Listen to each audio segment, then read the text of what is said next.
Hey guys, it's Triathlon Matt here, and today in this video we're going to have a look at a resistance band swim simulation training program you can use while we're on lockdown to hopefully keep you swimming a little bit closer to where you were when we could get to the pool.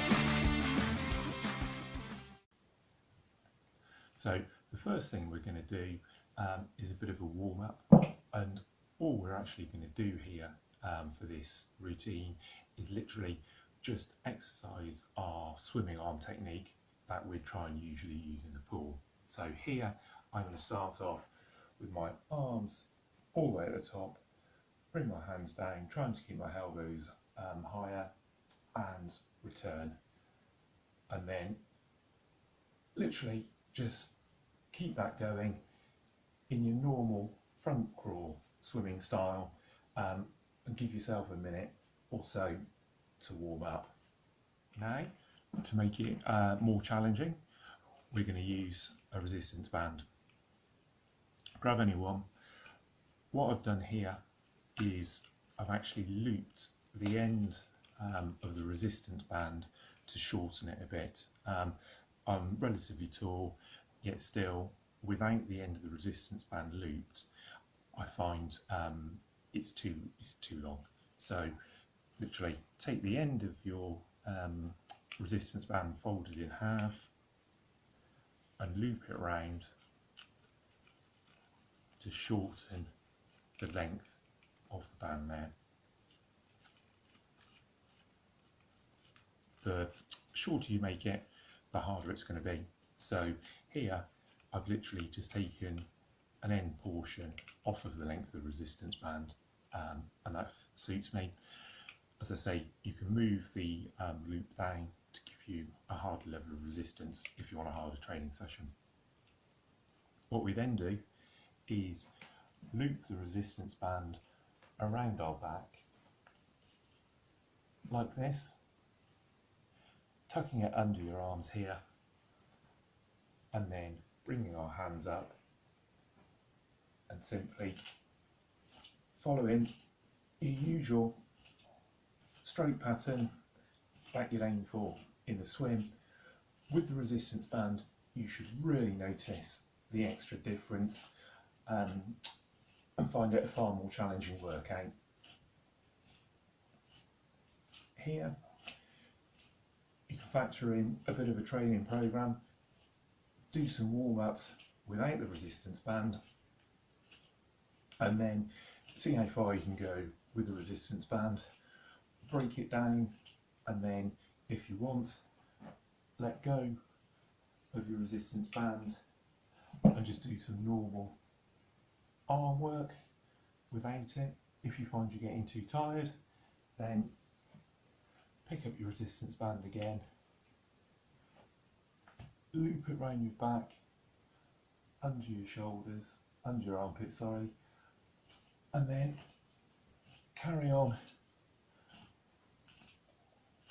with simulating the arm technique that you'd use when you swim.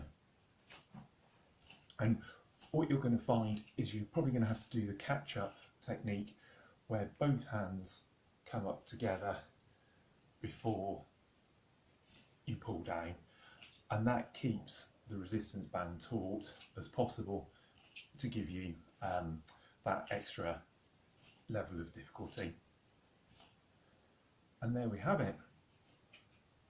One sort of protocol I've been using is a minute on with the band, a minute off, and then actually trying some leg kick stuff as well. And we'll have a quick bonus look at the leg kick that I've been doing that you can use to mix up the exercise as well. So to practice your swimming leg kick, grab a fit ball or a bouncer ball that you might have lying about.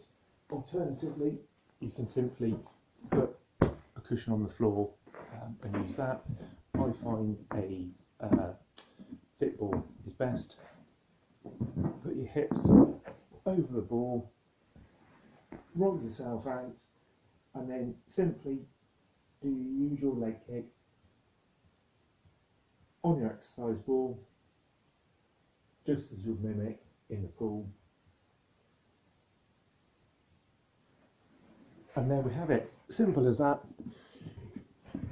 You can put that in between sets of using your resistance bands and your normal arm swim, and hopefully that'll help keep your swimming fitness and muscular engagement going while we're on lockdown or at any other time where you can't get to the pool. So really hope this has been helpful while we are away from the pool for our swimming and triathlon training. And now we've got some extra bonus content from some of the professional swim coaches out there. So I'll now hand over for those pro swim coach tips to help us get through the lockdown period and come out swimming as strong as possible. Hi everyone, Tamara here from TT Swim Coaching to give you some hints and tips as an open water swimmer, an open water swim coach, a cyclist, a runner, an occasional triathlete. So here are my tips on how to stay healthy and well, how to avoid piling on the pounds during the lockdown situation while our normal training routines are a bit disrupted and broken up. So my first tip is I start every day with an hour of Pilates. This is a really good core workout. I do a whole body workout, and then at the end I always add a few extra sets on upper body, shoulders and arms, just to make sure that I am front core ready for when we can get back into the water. My Pilates is followed by a 20-30 minute session of high intensity interval training, and I've been using the Tom Daly workouts he's put on his YouTube channel. They are really good. This week I absolutely loved his pyramid workout. So 3 exercises. You do 1 of each, then you do 2 of each, 3 of each, 4 of each, all the way up to 10, back down to 1. Absolute killer. He does it in 4 minutes and 57 seconds. As well as Tom Daly, I've been using the P with Joe, so Joe Wicks's 20 to 30 minutes workouts every day, 9:30 on his YouTube channel, The Body Coach. These are not just for kids, they are brilliant workouts for everybody. So this week his heads or tail workout was absolute killer also, really good stuff. And it's different every day, so it keeps it interesting. But today, credit has to go to hashtag 26 Olympians Challenge. There was Kerry-Ann Payne and 25 of her Olympic friends have put together a really good high intensity interval training session. So 26 exercises to try and raise money for charity, as well as to keep us all fit and active while we are stuck in lockdown. So hopefully there's some good ideas for you to keep you busy, to keep you fit, to keep you strong. Whatever you decide to do, stay fit, stay healthy, stay well, stay at home, stay in, work out, stay in. Don't remember which way around it goes, but enjoy, and I will see you all back in the water as soon as it's all over. Bye. Hi there, my name is Jason Tate. I am the head coach of Southwest Swim, and I've been asked to give you a few of my thoughts around dry side training. One, very quickly, try and keep a schedule. If you used to swim on Monday evenings at 7 PM, try and replace that in lockdown with a dry side swim specific session at the same time. After lockdown, it will enable you to go back to that swim session and flow into that a little bit more easily, as if you just have forgotten about it. Number 2, try and do some very swim specific exercises in some of your dry land sessions. There's a lot of things out there, there's a lot of things you can work on dry side, including strength and conditioning. But with my swimmers, I give them a session every week which just focuses on swim specific movements and swim specific muscle groups. By being specific in these dry land sessions, then we can really still work our technique, and we're working all those same muscle groups in the same patterns that we would be if we were swimming.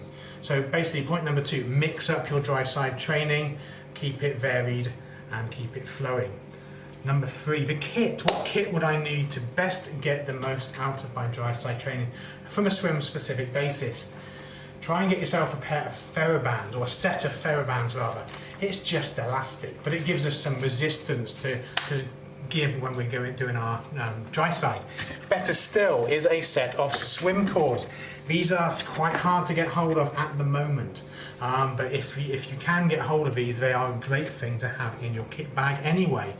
A few other things that you might find useful when you're doing your exercises: have a mirror in front of you so you can see what you're doing and adjust anything that needs adjusting, or get yourself filmed every now and again so you can see what you need to correct. I'm going to finish off by showing you a very simple doggy paddle band exercise, and I'm going to point out 3 things that I can work on just doing that one drill. So I've got my swim cords, I'm coming back to give them tension, and a doggy paddle, I'm just going to be pretending to do the doggy paddle drill. But I'm going to work on 3 things and look out for those 3 things. First of all, my middle finger wants to be in line with my shoulder. The second thing I'm going to work on is my catch and pull under the water. So I'm going to be bending my elbow and pressing my imaginary water back. And the third thing I'm going to work on is my rotation. I'm going to rotate from the hips and the shoulders. So those 3 things, principal in swimming, are going to be worked on just with this one drill.